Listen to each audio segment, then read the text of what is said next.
Welcome to the Invincible Innovation Show, the podcast for changemakers. Hey everyone, welcome ladies and gentlemen to an extraordinary episode of Invincible Innovation. I'm your host, Mazor Kario, product design and AI expert, and today we explore the intersection of creativity and generative AI. In this episode, we have a special guest, AI entrepreneur, who will share insight on the future of generative video tools. Join us as we delve into the landscape of creative generative AI. Now, let's dive in with our guest. Hi, Leo. Hi, I'm so how are happy you? that you're here. Lee-Or Kabalik is the co-founder and CEO of Muze Art, and I'm sure we're going to have a fascinating talk, and I'm so happy that you're here with me. We're live on LinkedIn, YouTube, and Facebook, and you're all invited to join and ask questions. And now we can start. How Yeah, did thanks you for co- inviting me, Adi. First of all, I Sure. love your podcast. You have an Oh, amazing thanks. guest list Thanks. going back. Yeah, I've been following Thank you. you. Thank you. So, how did you come up with the idea of merging music and video through generative AI? What really inspired you to do so? Mm. Yeah, I think, in life, like everything has to do with context. So like nothing is born from a vacuum. So I think in some ways, Muse Art has like been 20 years in the making. I Wow. think my first job was working at a record store called Love Song in Eau de Charon. It was like this, it wasn't a chain, it was like just a small record shop. And that's where I worked for 4 years. And I studied musicology in high school. And then I went on to study video and animation at Bezalel. And after that, I worked as a video editor for like startups, and then I was a creative director at an agency doing video content. So in some ways, this is like a culmination of like everything together.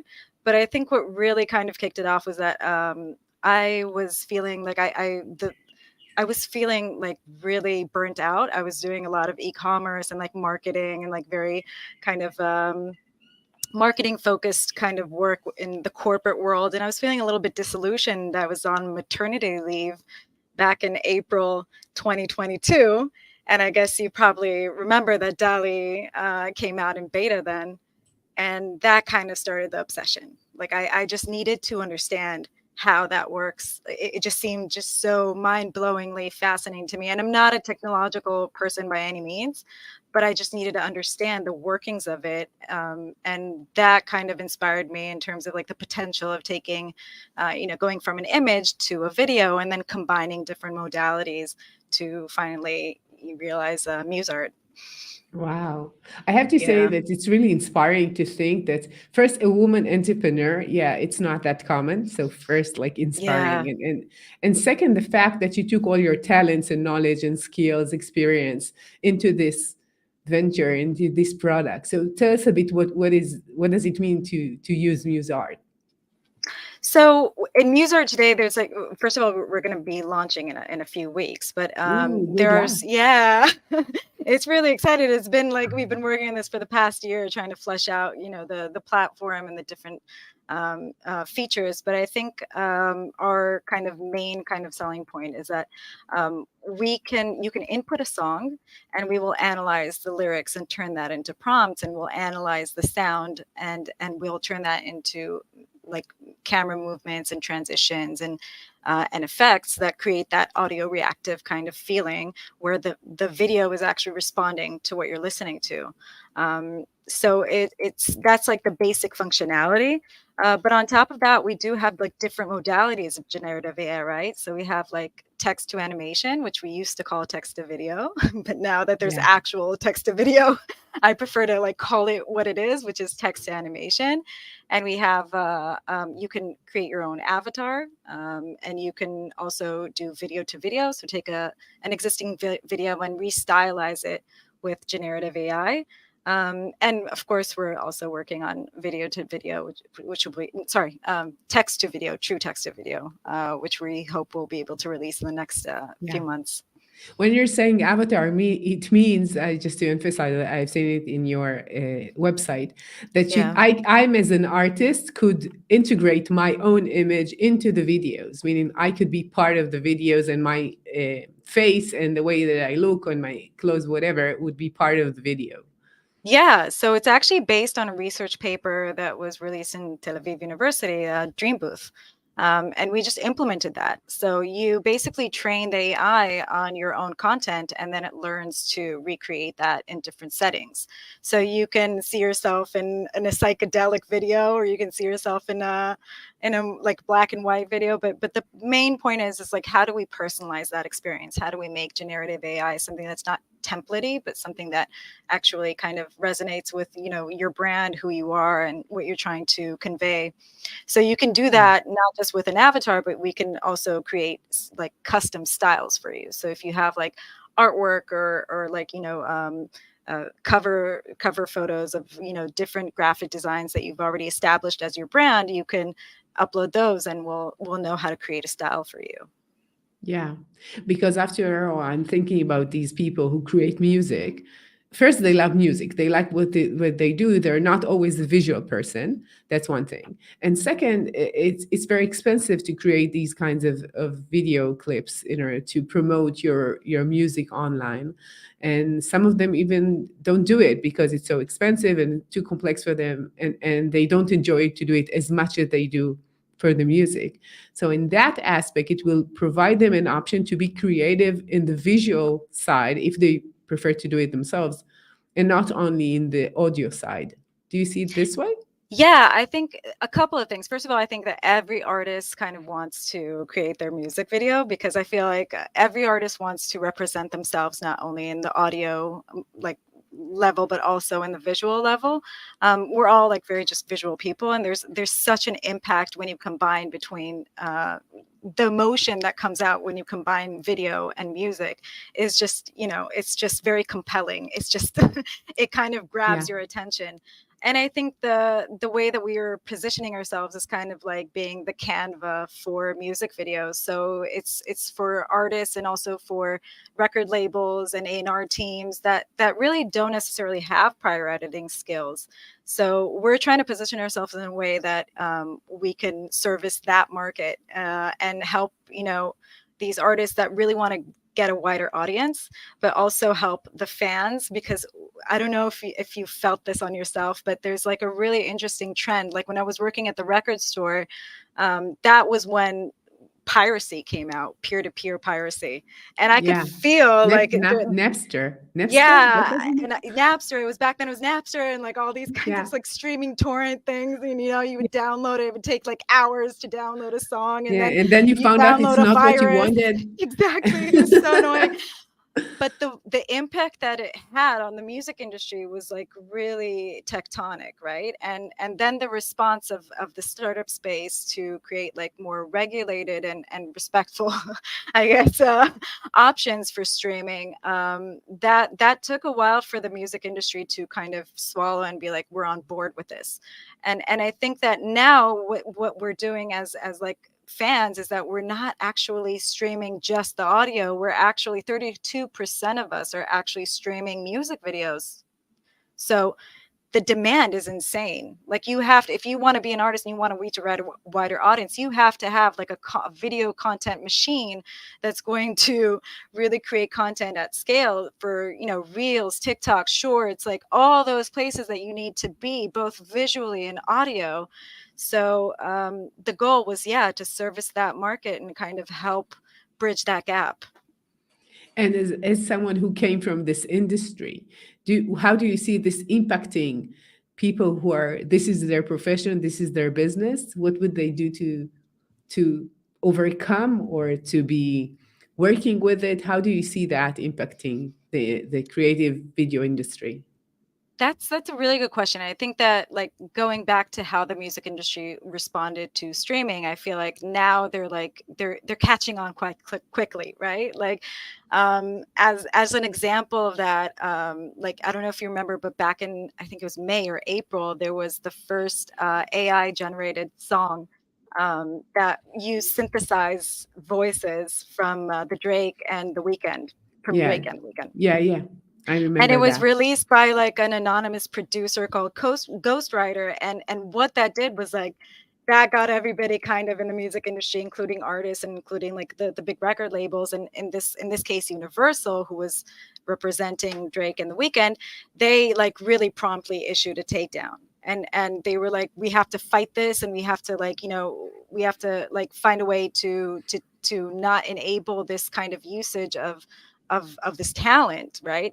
And by the way, like, just like, funnily enough, the song wasn't infringing on Universal because it was actually an original song. So when they went to YouTube and asked them to take it down, they had to have a different reason because it's not a copy of an existing song. So there isn't actually an infringement. So the way that they were able to do that was by saying, look, in the beginning of a song, there's a producer tag. The producer tag is something like a lot of producers do that. In the beginning of a song, they'll yell out their name, right? Yeah, And they'll be right. like, and it's like a sample of them. And so he actually used a producer tag that's from Drake and The Weeknd, and that was the reason why they could take it down. Wow. But then, yeah, but then they kind of rethought this, and they were like, we cannot be fighting this as a legal battle because we can't just like, it's like a whack-a-mole kind of Yeah, it's situation where endless. like It's it's endless. it's gonna be endless. So these battles can't be fought that way. So it's interestingly enough, like last week, Google and Universal Music, who actually represent Drake and The Weeknd, they announced that Google was going to do an incubator, an AI music incubator, and their first partner is actually Universal. So I think that the way that it's going to impact it is like, if you can't beat them, like, monetize it, like, in a way, like, Yeah. let's monetize the threat instead of trying to fight it, like it was with streaming for so many years. Like, they tried to fight it, and then when they finally just like found a way to regulate it and work with the technology and kind of give the people what they want, but in a way that respects the artist and the copyright, I think that's where we're going. And I think it's going to open up a whole new kind of revenue streams for artists, both big and small, both like indie, unrepresented, and also, big artists that are represented by, people like Universal and Warner. Yeah. I Mhm. think it reminds me of an artist that I heard that he had a song and somebody did a remix of the song and he really hated really hated it. I think it was Asaf, I forgot his name. Safa Anyway, Midan, Avidan, yeah. I So love Asaf him. Avidan, yeah. So he He's has this amazing. song "One Day, Baby." You know, Mm, so the remix was more successful than the original song. And I heard yeah. him when he said that they really hated it. He hated it. I think it was Sony Records. They told him you should not fight it because you earn more money if you allow this remix. And he said no at the beginning, and then he said, I have no way after I produce my music to stop anyone using what I've created. And in the end, he decided to take the money, and that's it. Yeah, I think it's, you know what, it's not even just about the money, even though the money is really important here, right? Like, but I think it's also about, art is a conversation. And you don't like, if you put out your art out there, it's because you want to have that conversation with your fans and with other people. Otherwise, you would just create it and, listen to it for yourself. You wouldn't put it out there.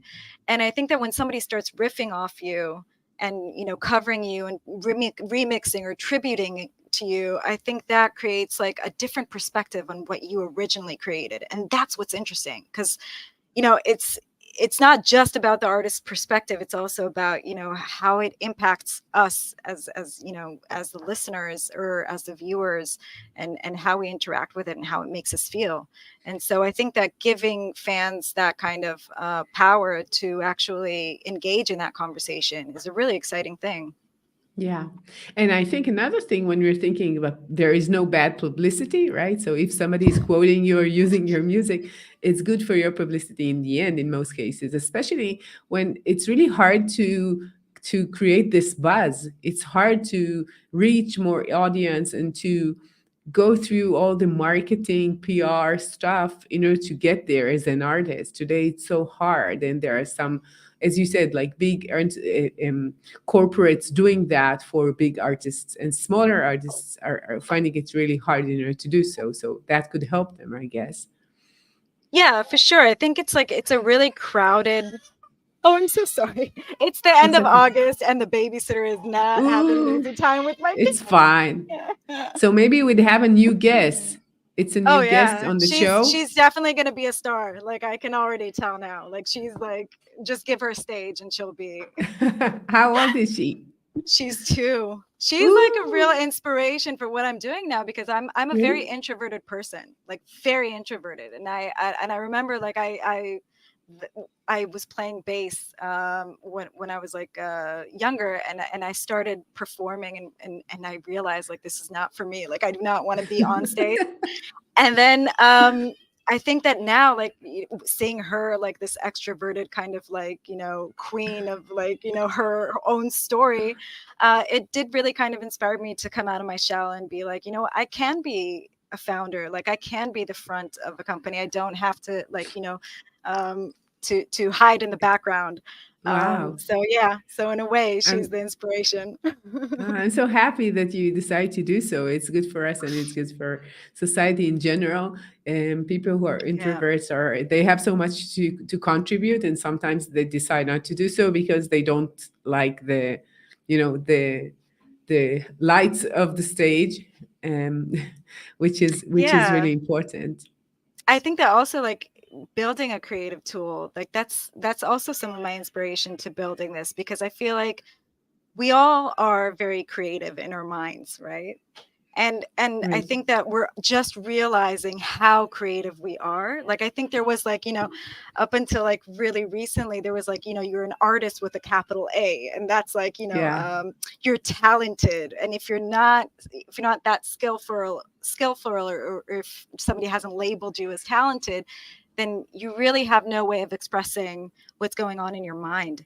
And I think Yeah. that AI is really great at that, at just enabling creativity and kind of lowering the bar in terms of the amount of skills that you have to learn in the process, so you're able to just communicate yourself in a more compelling way, without all that process of actually kind of going through the learning process of Yeah. those gray skills. Yeah, I agree. I think that it's related to the fact that people think that they need to be perfect in what they're doing. Like a guitar player would say, somebody's playing guitar much better than me, or a singer, somebody's singing much more than better than me, or I know her songwriter was doing it much more better than me. And then you're like stuck in this stage of I know that I want to do it. I'm talented and I think I'm creative, but I don't have the belief I could do it as good as someone else. And then many people would decide I'm not going for this career, I'm not going for this direction, or they think it's too risky for them. Although you could see many people who are very successful artists and they don't have the best voice ever, or they don't play everything as the best as ever, but they are doing it. And maybe this could give them this small push that people sometimes need in order to take it. Like it's easier to create it, so you could use it. So you could use these tools in For order to do so. sure. I think that we're getting to a point. I think like the aftermath of Corona in a way is that we're all just kind of like really thirsty for authentic kind of communication. And whether that's like, in music or in visual arts or just in text, like we just really are, it's resonating with us, the fact that we all have very different perspectives on truth, on life, on reality. And I think that now that we're a little bit more interested in that like authentic perspective, it's really liberating to give somebody a tool that kind of allows them to amplify that, without kind of going through like now you have to be a musician, or now you have to be an artist. Like you can just be doing this as something, as a way of expressing yourself, and a way of communicating. Like I can see a future where I don't know, this is just like guessing, right? But I can definitely see a future where, like, instead of sending each other, emojis or memes, you could be sending each other like these short clips of like, music and video together that kind of express an emotion or a moment. And, it's just a richer way of communicating. Yeah. I understand what you're saying because what most people would think, they would say, okay, there are these people who are doing these clips or doing all the artwork, production, all of the work, and they would lose their job. But on the other way, there are people who don't have this way of this media and the way of using these tools or using these um, even talents because they don't have the money and they don't want to invest that much, and all of this sector, which is not like Tyler Swift and all of that, could really use something that she has and they don't have. Yeah, for sure. And I also think that like if we look at the independent artists like section, it's really interesting to see the growth there because like as we've been seeing in the past few years where like you can just using production tools at home, not AI production tools, but just production tools at home, Yeah, and not having to have a record label backing you, you can see like this exponential growth, like 30% year over year in independent artist sector, and I think that's just gonna go and grow. You know, now that you have like much more creative freedom and you can essentially like if we see 130 songs going up to Spotify every day today, just imagine like like 2 years from now what that number is going to be like when production tools are going to be easier and more AI kind of focused. That number is going to grow exponentially. So yeah, I think what we're trying to do is say like how do you break through that noise, how do you give the people what you want but in a way that is kind of scalable and is not going to infringe on your like main kind of work, which is creating great music. yeah. And I'm not that familiar with the music industry, but I could see it all around that things that were really hard to do, technology could give us a ability to do so. Like what we're doing right now, like a podcast, you need like a radio station in order to have all this equipment and Yeah. to do something online. And you have it in all other aspects of life. The things that were very domain specific are available, like writing. You could write a blog, you could write you have a YouTube channel instead of a TV show, so forth. So everything is democratized in this way. So music could do that, like what you have in Spotify that was like 10 years ago, I guess, could be elaborated into the visual world in that aspect. um, but what I'm thinking about, what does it mean that we have more diverse music available for us? Because right now there are these really big stars like Ed Sheeran Yeah. and Taylor Swift and so forth. So for sure, like I think that it's kind of a trend that we've been seeing for the past few years is that fans are like coming from bottom up, like sorry, artists are coming like bottom up and they're really building a community of fans that are kind of um, that they're able to leverage upon that. And I think that as these tools become more available and as the UI UX becomes more kind of easy and accessible, I think we'll be seeing a lot of content from places that we wouldn't think of would necessarily come from there. And I think that's going to be really interesting. Like there's like this whole movement in Africa and like I think there's a lot of like disconnect between like Western music and music that comes from like other places in the world. And what seems to be like interesting to me is that like the it's not just about accessibility, it's also about really building something that's diverse enough to not just be like an algorithm kind of recommendation where you listen to the music where you are, like what I'm saying. So i Yeah. think i think we're about to see some really kind of diverse and interesting things happening in the world of music. Yeah. What we're saying is, I just a thought that came to my mind. We're talking about the side of the creators, of the musicians, but it could be in the side of the consumers. The people who listen to the music, they could get a different clip or a different video based on lots of their preferences, based on what their feelings are, based on the colors that they like, whatever.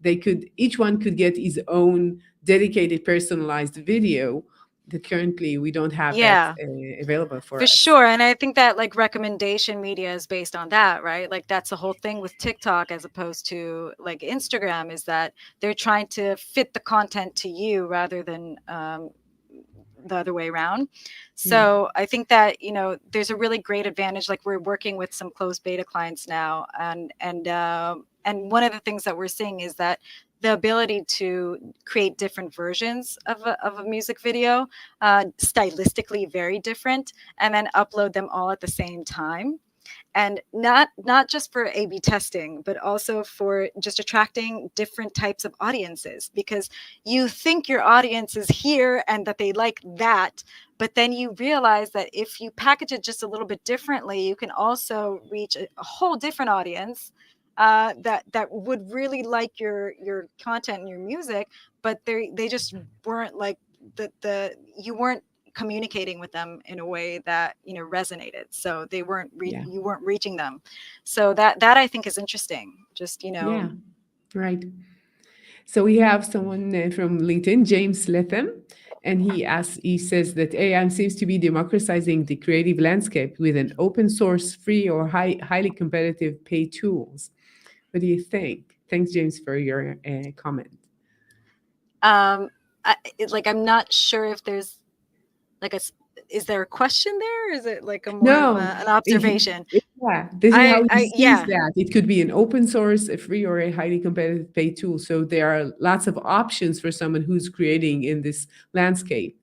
Oh yeah, for sure. And I think that, like, the difference is mainly, I kind of really have grown to just like love the open source community, because I feel like they're really, like, we're not, we can't compete with the incumbents, right? We're not going to train our own models. It's not, it's not there. Yeah, So I feel like the open source community is just so rapidly kind of building upon each other.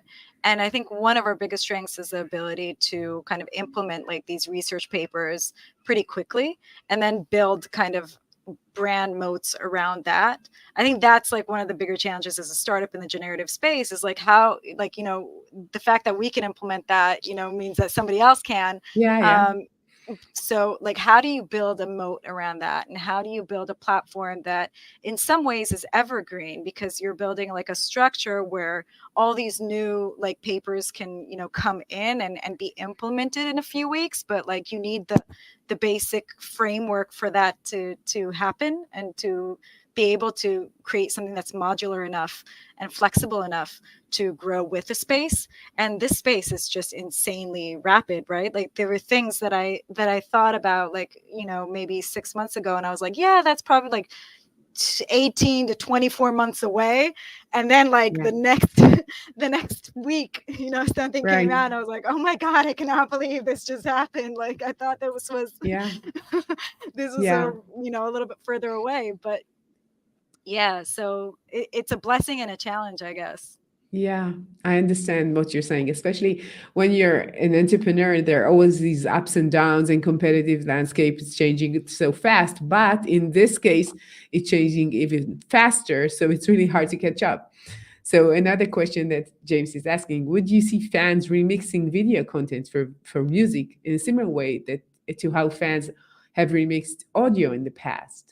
Yeah, for sure. Like, that's one of the things. That's a really great question. That's like one of the things that the first things that our beta cohort clients kind of talked to us about. They were like, we would like to be able to have a platform where, like, we have snippets of music that we want to kind of extend their lives, right? Like, it can be a catalog of music of, for example, somebody that's no longer with us, like, like a Neil Sedaka or like a Frank Sinatra. Like, how do we take that music and give it some user generated content, like, so that the life of it just extends?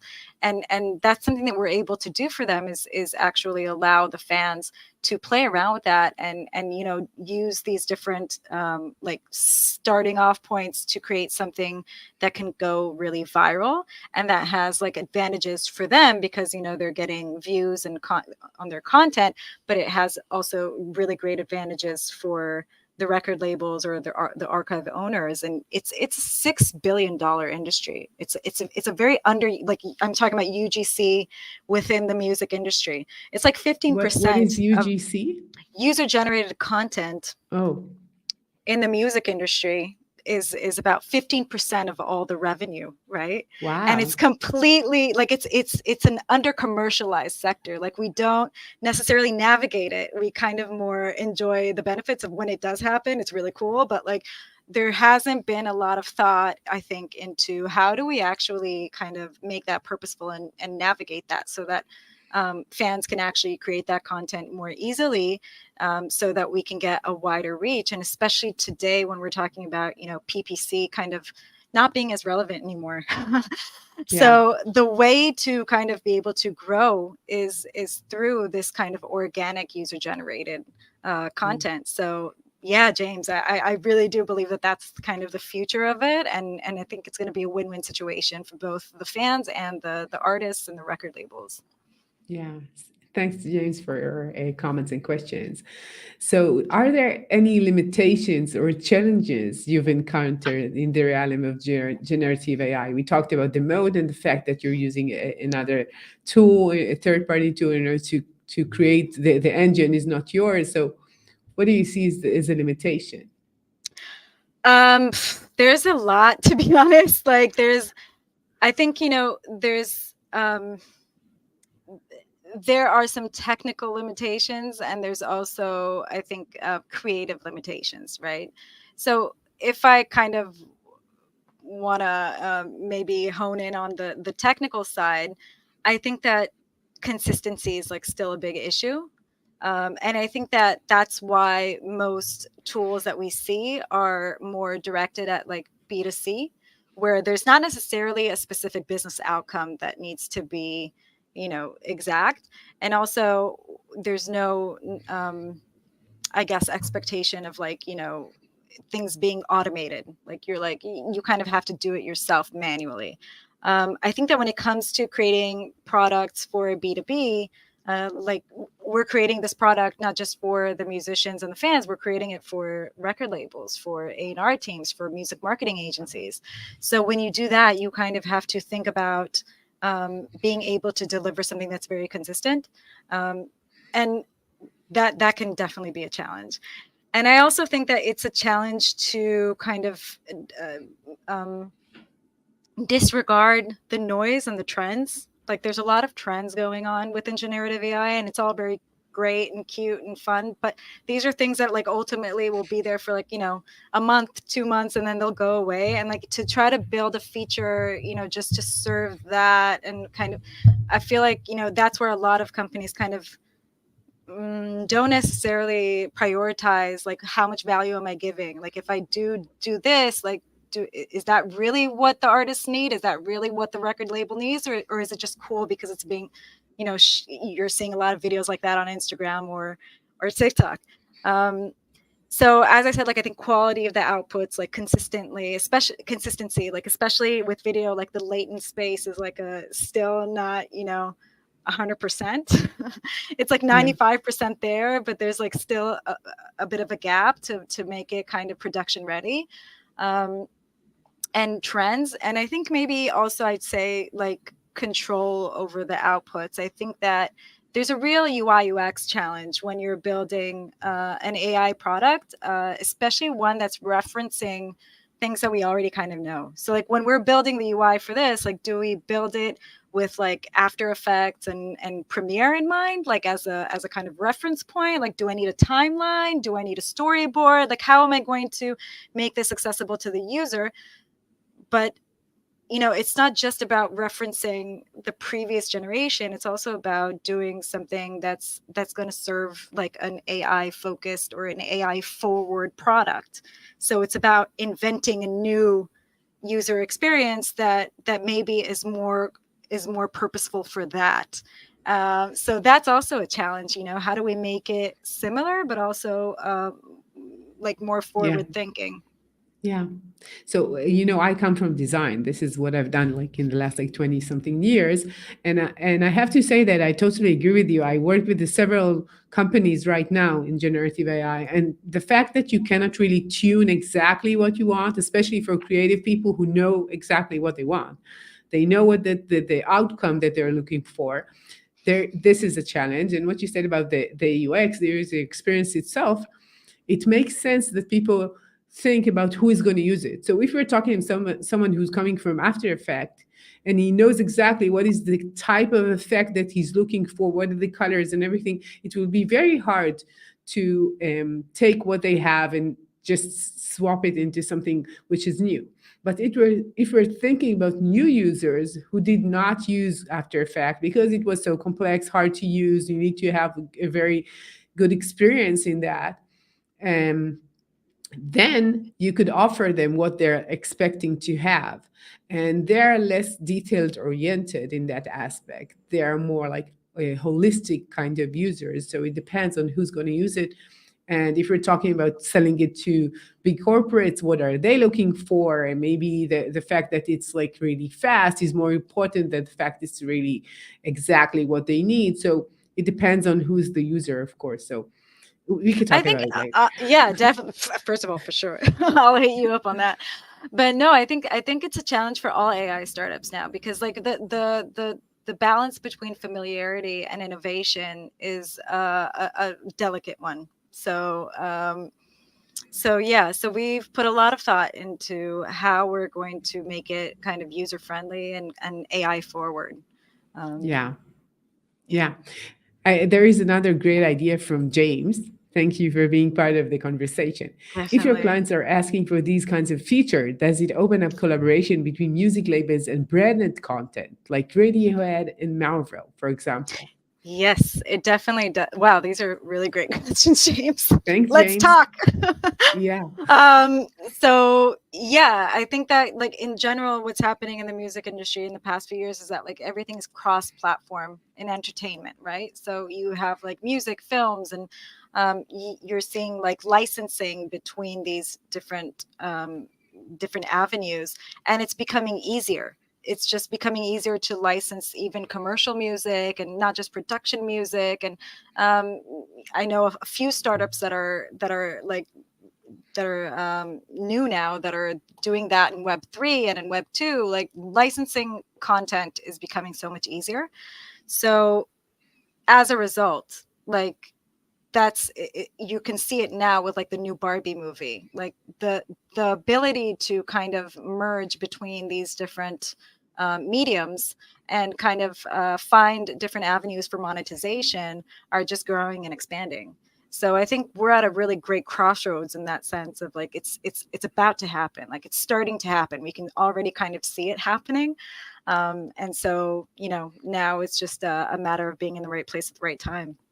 Yeah. But And by you the way, gave it, that's like nothing new, right? Because like we had yeah, Andy Warhol who was, doing the music. Yeah, like Campbell soup cans, right?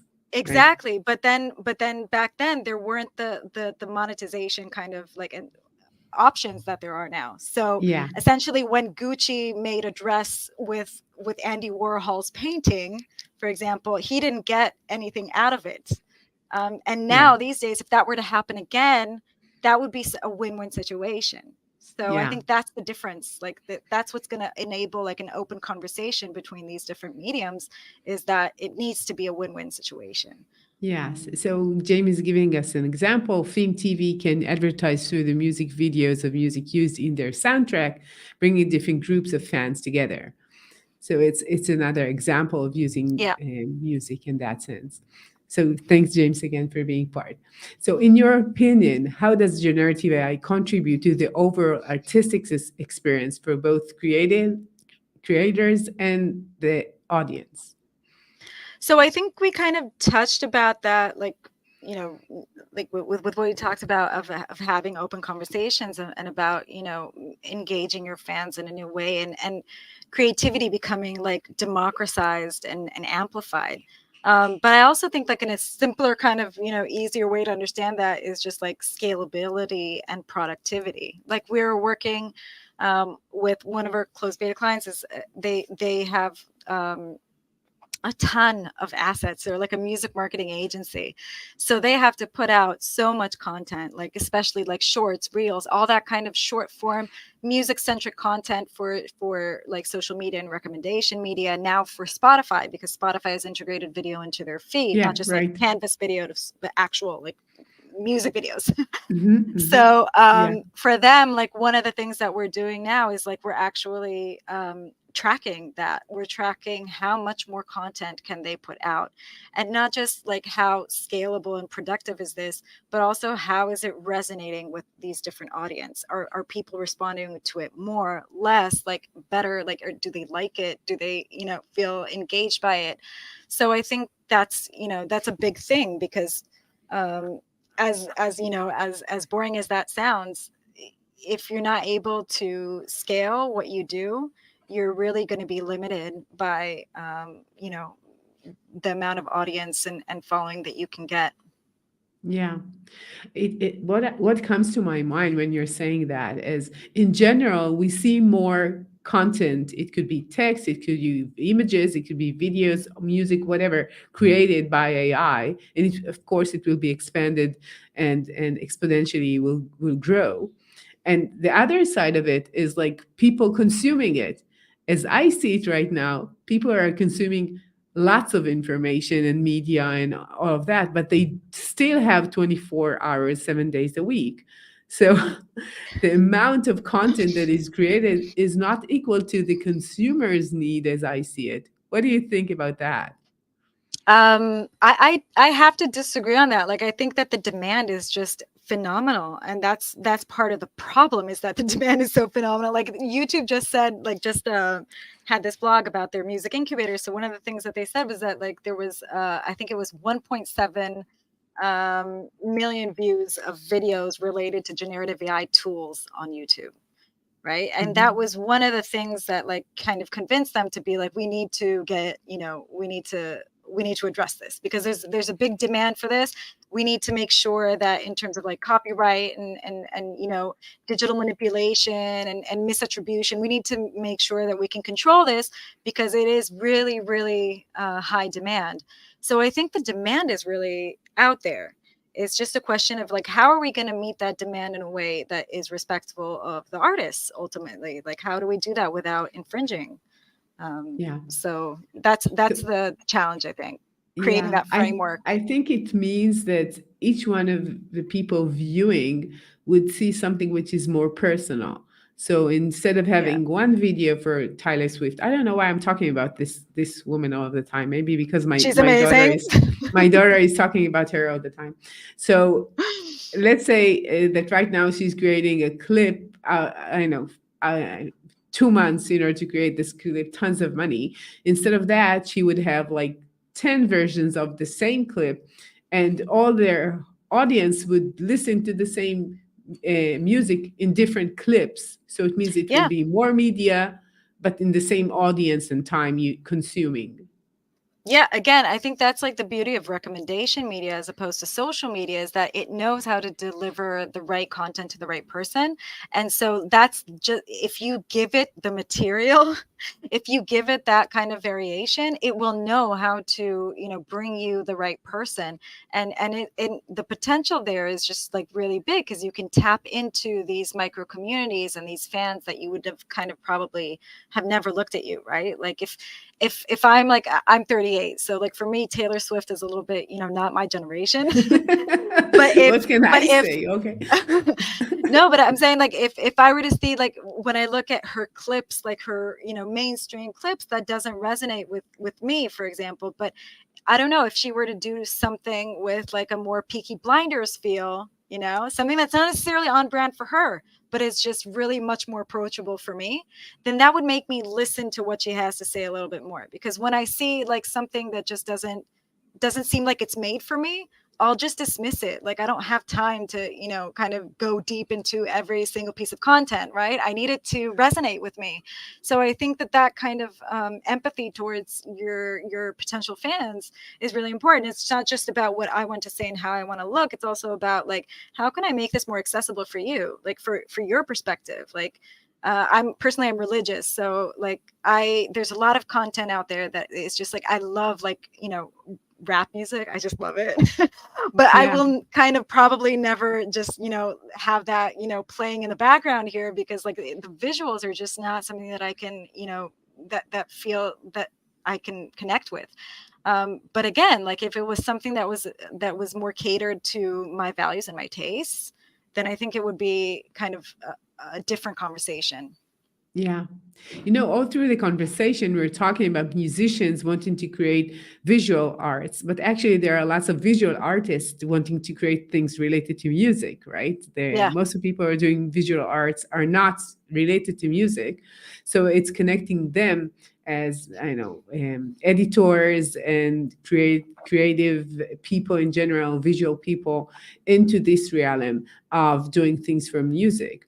So I think that in that aspect, um, it's another opportunity for these kinds of people who did not do video clips and didn't do anything related to music to be more related to that domain, I guess.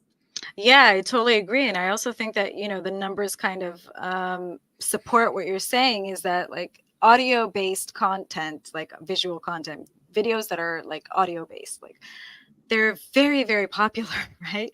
Because it's easier to evoke emotion when you connect between like a song and a strong visual, right?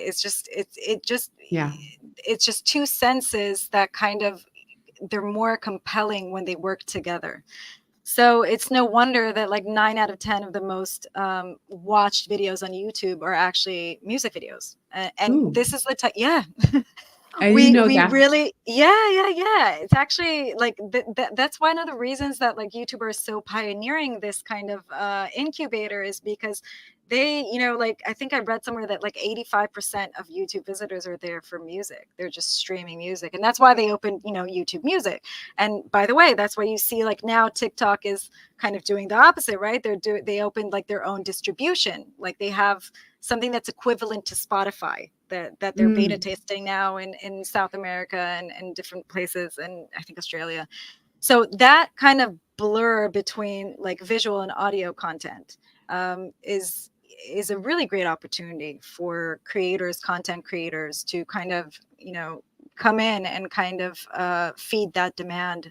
And I think that yeah. content creators that have a background in video and composition and understanding kind of that, I think the content that they create is going to be like hordes and magnitudes, more kind of compelling than just anything else, because they come with that background. They understand the workings, like the inner workings of video.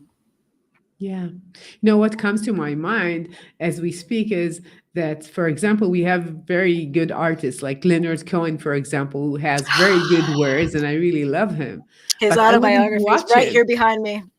What you have behind you? There's like two books here in my Ooh, studio. One is a Bob Dylan autobiography, Chronicles, and the other is I'm Your Man, the autobiography ooh, for Leonard Cohen. I just like, wow, whoa, yeah, those wow. are that's a He's pillar. something. Yeah, Wow, so he's really good. I think it's interesting that you bring him up, because like that's such a good example of how that conversation between fans and other artists and you as an artist can create something bigger than the original. Like if you think about it, like most of the songs that are the most popular, like Leonard Cohen songs, are actually cover songs, right? Like you Yeah, actually to Jeff Buckley's version of Hallelujah more than you hallelujah. do Leonard's, or you listen to Rufus Wainwright, or you listen to U2 doing Tower of Song. And I think that kind of tribute is something that is going to, and this is kind of going back to James's original question. I think that kind of tribute, like remixing, in like remixing like this, right? Because you can remix the audio, Yeah, you can do, and you can remix the video. So doing that for the artists that you love and seeing, how that can bring about like something where it's a win-win situation, both for that artist and for yourself as a content creator, I think that's going to be really interesting. yeah. And he has this extraordinary ability to write words, Yeah. and the words are so significant in what he's doing.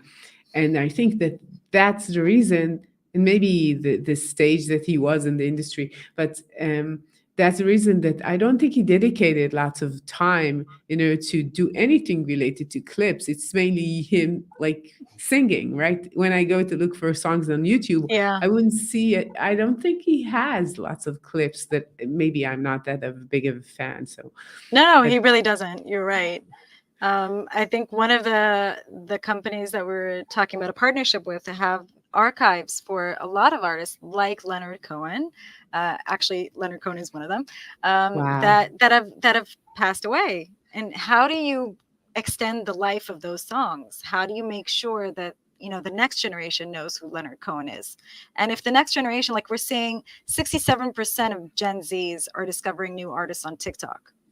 It's a very visual platform. Like Leonard Cohen is not going to be on TikTok, is he? Like he I will don't if know. He you is.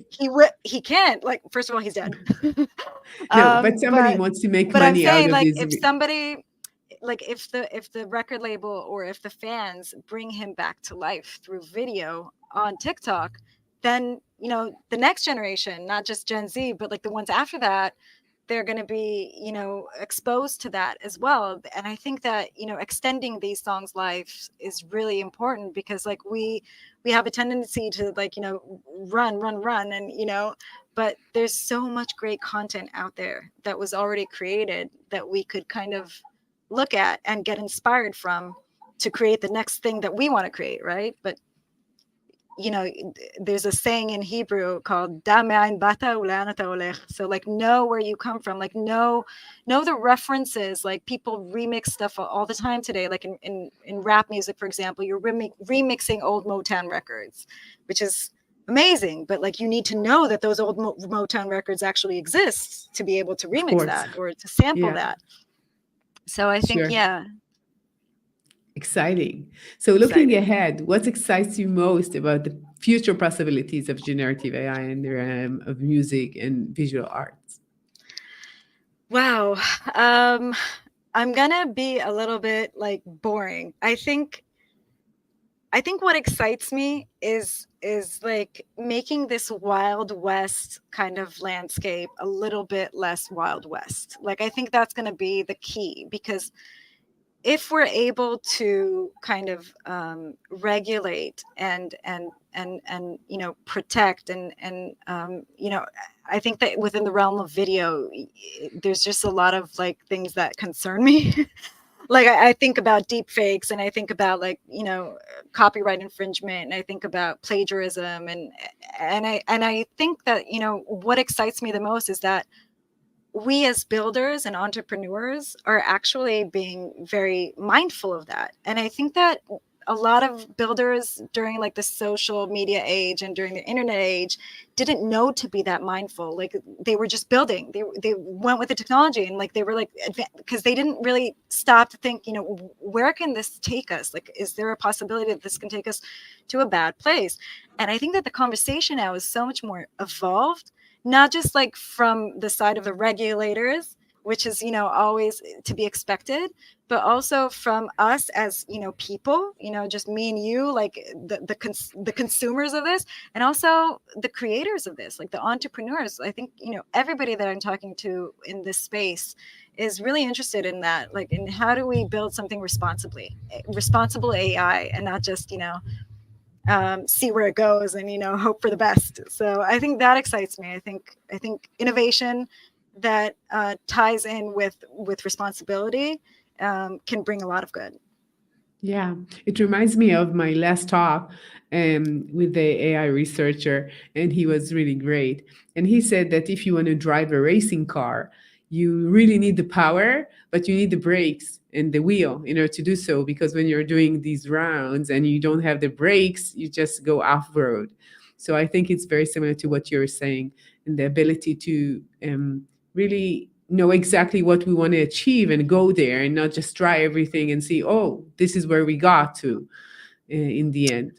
Yeah, I think we're all just a little bit more humble, because I think that now that we've known like what the world was like before the internet and after the internet and before social media and after social media, we kind of recognize that you can't just run fast and and think later, And and break things. Run fast yeah, and break exactly, things. right, exactly. You just can't do that, because you can, but like we don't want to do that, because in the end, this is the world that we have. Like, this is the culture that we're building. Like, if you can't build something responsibly, then I think you probably shouldn't be building it. Yeah. This is a quote from Mark Zuckerberg like 10 years ago, I think. So, yeah. What's your number one tip for AI entrepreneurs today? Wow, I think probably just like mental health. um, no, honestly, because I feel like there's and this is true probably for like every startup, right? Like, it's just the roller coaster of like um, being kind of highs and lows, and that are very like at the same time. But I think that within the realm of generative AI, I think that there's also like even more so. Like, it's just because things are moving so quickly, and because there's not a lot of clarity about where things are going, and things can also be like very sudden, and you have to respond really quickly. So I think that can create a situation where you can get very anxious, like as a Yeah. founder, or as like you're constantly like I remember like I've been doing this for like a year or a little bit more, and like for most of that time, like the first thing I do in the morning is like just go through all of the like to like the news feeds, and what happened, and like how does this impact me, and what do I need to do, and like it's Yeah. at some point I was like, you know what, like I just can't keep going at that pace, because at some point you just like things are gonna fall where they fall. Yeah. And you can't really know everything, right? You can't we don't really know where this is going and how Yeah. fast it's going to get there. I really, what you just said, it really resonates with me because I'm creating an AI course in order to create these products. And at the beginning, I like each day I wanted to be up to date, and I read all these like news on Twitter and what's going on, and I read so much, and then I said, okay, just a minute, I want to read somewhere. If I read all this content and try to be up to date, I wouldn't understand what I want to teach people, what is the value I want to give people, because I'm always like driven by outside circumstances and what's going on outside. So I think Yeah, that sometimes we really need to go inside and see exactly what we want to create in order to get there. And this is much more important, especially if you're an entrepreneur, and take all these outside noise and try to focus on what you need, and not like try to it's like fire distinguishing all the time, like trying to fix everything all the time, instead of like really taking your company to the values, to the goals, to what you want to reach, which is the most important part. So I I totally think understand I that. think I totally agree with you, and I think like maybe that to build upon that, like I just want to like the last thing that I say is like I think that if we're focused too much on the potential and the technological side, it's like sometimes you can get to a point where you're just like looking for you have like a solution, you're looking for a problem. And Right. I think that that's where that takes you a lot of the time, like when you're a little bit too much like up to date, it can take you to a point where you're not really focused on but who has a problem that I can solve. Yeah. And how big is that problem, and that's like the basics of startups, right? But somehow I feel like sometimes in the AI generative AI space, like we kind of lose focus on that, like what is the actual problem that we're trying to solve, who is going to benefit from it, and how much value can I bring them.